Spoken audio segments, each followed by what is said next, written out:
Kalau itu terjadi, mudah-mudahan tidak terjadi lagi. Terkait dengan pernyataan Pak Yusril yang sebelumnya menyatakan bahwa peristiwa 98 bukan termasuk pelanggaran HAM berat, padahal ketika di zaman Pak Mahfud memimpin tim untuk memberikan rekomendasi kepada Presiden penyelesaian pelanggaran HAM secara non-yudisial, 12 pelanggaran HAM diakui termasuk 98. Itu bagaimana Pak Mahfud?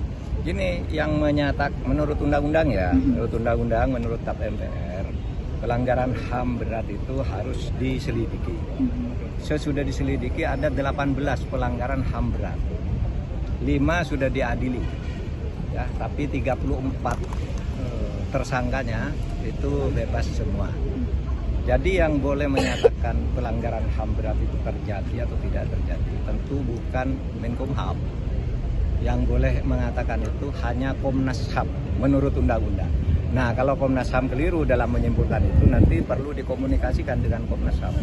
Oleh sebab itu, waktu saya dulu, karena menurut undang-undang yang menentukan pelanggaran HAM berat itu adalah Komnas HAM, maka apa yang ditetapkan oleh Komnas HAM kita laksanakan. Seperti yang 12 yang sudah diakui oleh Presiden dan diapresiasi oleh PBB. Karena itu ditetapkan oleh lembaga yang menurut undang-undang berwenang menetapkan. Sebaliknya yang dipaksakan disuruh jadikan pelanggaran HAM berat, padahal menurut Komnas HAM tidak, itu saya Menko Polhukam menganggap tidak ada. Misalnya kasus KM 50, ya kan itu didesakan oleh Pak Amin Rais dan sebagainya supaya itu ditetapkan pelanggaran HAM berat.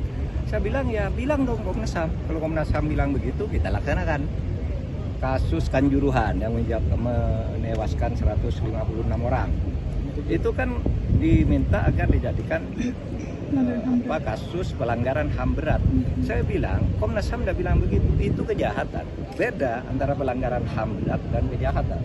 Kejahatan berat korbannya bisa 200 orang, pelanggaran HAM berat itu bisa 2 orang bisa. Karena yang ditentukan itu subjek pelakunya dan korbannya serta bukti-buktinya. So far mungkin Pak Yusril agak masuk akal ketika berpikir selama ini pelanggaran HAM berat itu tidak pernah bisa dibuktikan. Nah itu aja masalahnya. Oleh sebab itu kalau waktu saya tidak menutup kasus itu, tetapi ya sudah ditetapkan oleh Komnas HAM, diakui saja. Tapi kita tidak pernah minta maaf kepada siapapun. Wah, itu kan kesalahan pemerintah yang lalu-lalu yang sudah ditindak. Gitu ya, cukup ya. Download Tribun X sekarang, menghadirkan lokal menjadi Indonesia.